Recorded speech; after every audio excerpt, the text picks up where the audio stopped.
Macro photography, exploring the tiny world around us.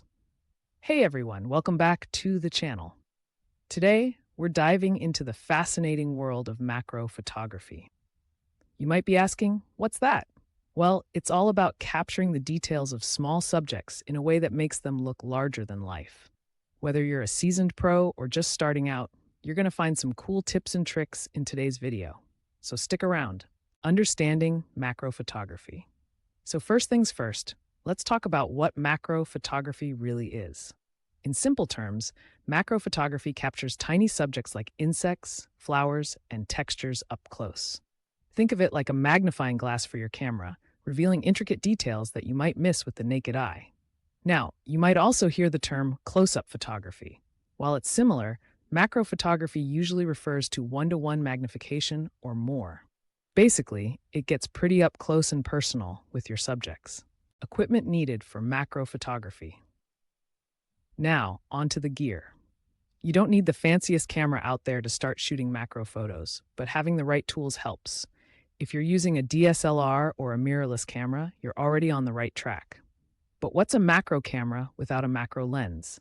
These lenses allow you to focus incredibly close to your subject, letting you capture all those fascinating details.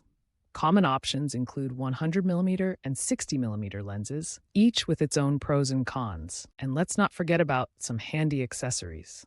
A sturdy tripod is a must, especially when you're working with tiny subjects. The last thing you want is a shaky shot. You might also want to explore extension tubes, which help your lens focus even closer. Last but not least, consider using a ring light or an external flash to really illuminate your subjects. Lighting can make a world of difference. Techniques for successful macro shots. All right, let's get into some techniques to help you nail those macro shots. First up, let's chat about focus.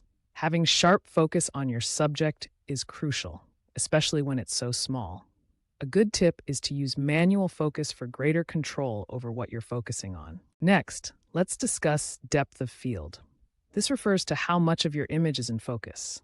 In macro photography, having a shallow depth of field can create beautifully blurred backgrounds, like a dreamy effect that makes your subject pop. But remember, the closer you get, the less depth of field you have to work with.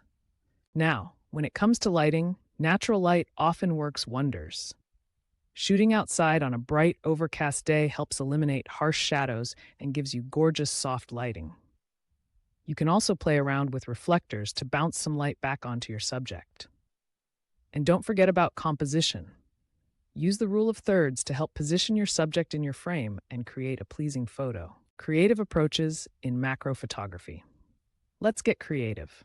One fun approach is abstract macro photography, where you can focus on patterns and textures rather than just the subject itself. For example, capturing the intricate details of a leaf or the delicate petals of a flower can create stunning art pieces. Use shallow depth of field to emphasize specific details, drawing viewers into your image. Another cool trick is experimenting with different angles. Get low to the ground or shoot from above to discover new perspectives that tell a story. Every picture doesn't have to be straightforward. Have fun with it. Showcasing examples of macro works. Now it's time to showcase some examples. In this segment, check out these amazing macro photographs I've captured. Like this beautiful macro shot of a bee collecting pollen. Look at those details. You can see every tiny hair on its body. And here's a close-up of a flower petal. Doesn't it look so vibrant and alive? You can create magic by capturing dimensions and heights that you never noticed before. And these examples really highlight the techniques we discussed earlier. So there you have it, folks. A fun introduction to the world of macro photography. Whether you're looking to capture nature's beauty or explore tiny textures, the possibilities are endless. Remember to grab your camera, try out these techniques, and most importantly, have fun with it. If you enjoyed the video, don't forget to hit that like button, subscribe for more content, and share your own macro photography adventures in the comments below. Until next time, happy shooting.